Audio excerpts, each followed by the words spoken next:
নমস্কার বন্ধুরা, সম্পার রান্নাঘরে আপনাদের সবাইকে স্বাগত জানাই। চিংড়ির মালাইকারি তো আমরা অনেক খেয়েছি। আজকে আমি আপনাদের সাথে ডিমের মালাইকারির রেসিপিটা শেয়ার করব। এটা কিন্তু খেতে অসাধারণ হয়।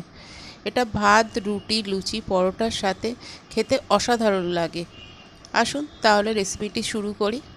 এখানে আমি মালাইকারির জন্য 5টা ডিম নিয়ে নিয়েছি। ডিমগুলোকে আমি ভালো করে সেদ্ধ করে খোলা ছাড়িয়ে নেব। এইবার কড়াতে সর্ষের তেল দিয়ে আমি ডিমগুলোকে ভেজে নেব। এর মধ্যে আমি সামান্য নুন হলুদ দেব।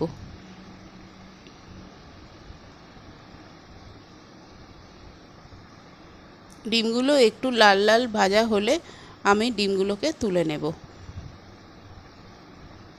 এইবার কড়ায় সামান্য আর একটু তেল দিয়ে এর মধ্যে আমি তেজপাতা, শুকনো লঙ্কা আর গোটা গরম মশলা ফোড়ন দেব। এখানে ডালচিনি, এলাচ, লবঙ্গ আছে। ফোড়নটার একটু সুন্দর গন্ধ বেরোলে এখানে আমি পেঁয়াজ, মিহি করে কুচিয়ে রাখা পেঁয়াজ দিয়ে দেবো। পেঁয়াজগুলো এবার আমি ভালো করে একটু ভেজে নেব। সামান্য লবণ দেব। পেঁয়াজগুলো একটু লাল লাল মতন ভাজা হয়ে এলে এর মধ্যে আমি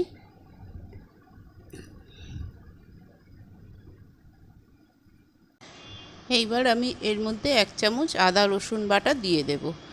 দিয়ে আমি ভালো করে কষে নেব যতক্ষণ না কাঁচা গন্ধটা যাচ্ছে।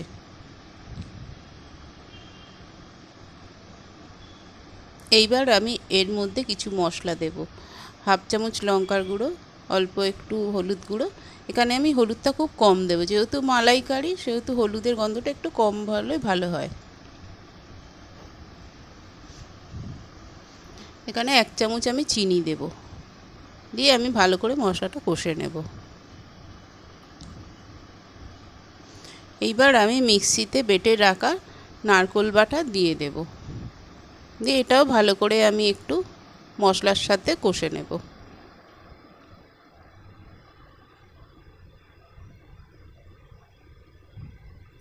এইবার আমি নারকেলের দুধটা দিয়ে দেব। দিয়ে একটু সামান্য জল দেব। দিয়ে সব একসাথে ভালো করে মিশিয়ে নেব। নিয়ে একটা ঢাকনা চাপা দিয়ে 5 মিনিট ফুটিয়ে নেব।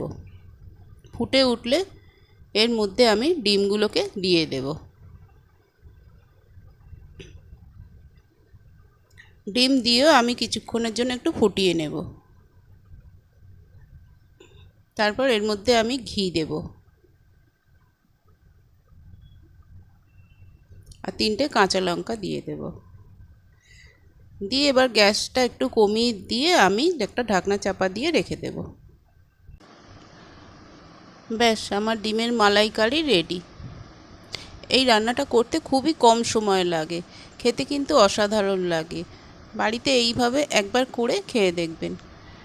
আমার এই রেসিপিটা যদি ভালো লাগে তাহলে একটা লাইক করবেন, কমেন্ট করবেন, শেয়ার করবেন আর চ্যানেলটাকে সাবস্ক্রাইব করে পাশে থাকার অনুরোধ রইল। ভালো থাকবেন, সুস্থ থাকবেন। আবারও আসবো নতুন একটা রেসিপি নিয়ে। আমার এই রেসিপিটা দেখার জন্য অসংখ্য ধন্যবাদ।